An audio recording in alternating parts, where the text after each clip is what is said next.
নমস্কার, আমি ডক্টর শুভজিৎ পাহাড়ি। অনেকেই রোগীরা আমার কাছে এসে প্রশ্ন করে, ডাক্তারবাবু কোন রান্নার বাসনে খাওয়া ভালো? এবারে উত্তর অনুযায়ী তো আমাদের আয়ুর্বেদে অনেক ধরনের বাসনের কথা বলা আছে, কিন্তু ম্যাক্সিমাম লোকেরা যেটা প্রশ্ন করে বা যে রান্নায় খান তারা, যে অ্যালুমিনিয়াম না স্টেনলেস স্টিল কোনটা বেশি ভালো? আমি বলি যে স্টেনলেস স্টিলটা অনেকটা বেশি বেটার।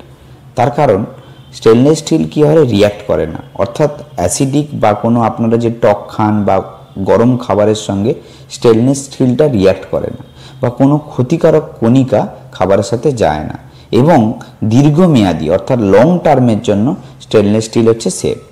কেন অ্যালুমিনিয়াম খারাপ বললাম?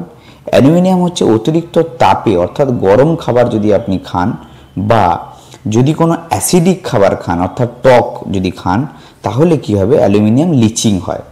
এবং দীর্ঘদিন ব্যবহারের পরে দেখা গেছে রিসার্চে যে অ্যালুমিনিয়াম স্নায়বিক সমস্যা অর্থাৎ নার্ভের প্রবলেম এবং গ্যাস্ট্রিক সমস্যা হতে পারে, এবং এটি ঘন ঘন ব্যবহারের জন্য এটি কিন্তু নট দ্য বেস্ট অপশান।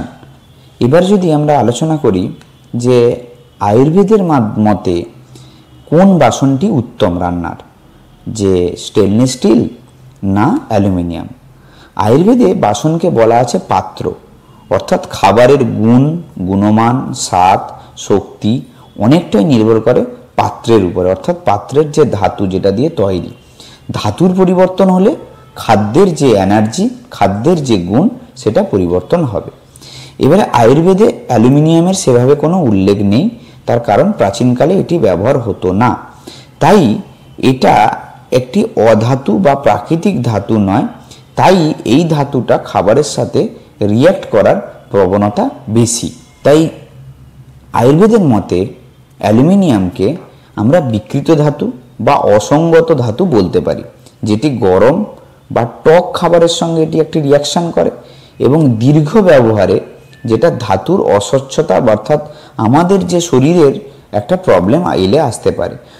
এছাড়া অগ্নি দুর্বলতা, মন্দাগ্নি, নারীর দৌর্বল্য এগুলো কিন্তু অ্যালুমিনিয়াম থেকে হতে পারে। কিন্তু স্টেনলেস স্টিল কি? স্টেনলেস স্টিলও আয়ুর্বেদ অনুযায়ী প্রাচীন ধাতু নয়, কিন্তু এটি একটি লৌহ অর্থাৎ আয়রনের একটি আধুনিক রূপ। আয়ুর্বেদে লোহা, তামা, পিতল, সোনা, রূপা এই সমস্ত ধাতব পাত্রে বর্ণনা করা আছে। তাই এটিকে যদি আমরা একটি লোহার আধুনিক রূপ হিসাবে ভাবি, লোহা ধাতুকে সবচেয়ে আয়ুর্বেদে স্থির, নিরপেক্ষ এবং নিরাপদ বলা হয়েছে। স্থির ধাতু অর্থাৎ স্টেবল ধাতু, এবং এটি কোনো আমাদের শরীরের যে দোষ বাতপিত্ত কফকে কোনোভাবে দূষণ করে না, এবং শরীরের দৈনন্দিন খাবারের জন্য এটিকে বলা আছে শ্রেয়। এরপরে আমরা জেনে নেব যে কোন ধাতুর কি কি গুণ আয়ুর্বেদে বলা আছে। যেমন সোনাকে বলা আছে বা স্বর্ণ পাত্রে খাওয়ার জন্য বলা আছে যে এটি উৎকৃষ্ট এবং এটি রসায়ন রেজুভিনেট করে। তারপরেই বলা আছে রূপের কথা বা রূপো এবং সোনার প্রায় সেম গুণাগুণ বলা আছে। তাম্র অর্থাৎ তামা হচ্ছে শক্তিদায়ক, অগ্নিদীপ্তি করে। কাঁসা দোষ শুদ্ধি করে বা পুষ্টিকর। লোহা বা কাস্ট আয়রন যেটা বল্য এবং রক্ত পুষ্টিকর। স্টিল নিরাপদ। অ্যালুমিনিয়াম বিকারক এবং অসঙ্গত, অর্থাৎ এটি শরীরের জন্য ভালো না। তাই যদি সংক্ষেপে আমরা আলোচনা করি, যেটা আমাদের রোগীর প্রশ্ন ছিল যে স্টিল না অ্যালুমিনিয়াম, আমি এক কথায় বলবো স্টিল শ্রেয় এবং নিরাপদ ও নির্ভরযোগ্য, এবং অনেক দিন আপনি এটা ইউজ করতে পারেন। কিন্তু অ্যালুমিনিয়াম খাদ্যে বিকৃতি ঘটায় এবং এটি বর্জনীয়।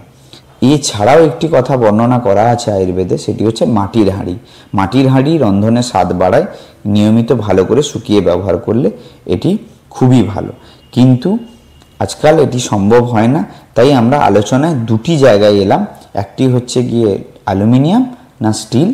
এক কথায় বলা যায় যে আপনি স্টেনলেস স্টিলের বাসন আপনি ব্যবহার করতে পারেন, সেটি অনেকাংশে আপনার জন্য সেফ। নমস্কার, ভালো থাকবেন। আর যদি কারোর কোনো এইরকম কোনো প্রশ্ন থাকে, তাহলে এরকম প্রশ্ন আমাকে কমেন্টে করবেন, আমি নিশ্চয়ই আলোচনা করব। নমস্কার, ভালো থাকুন।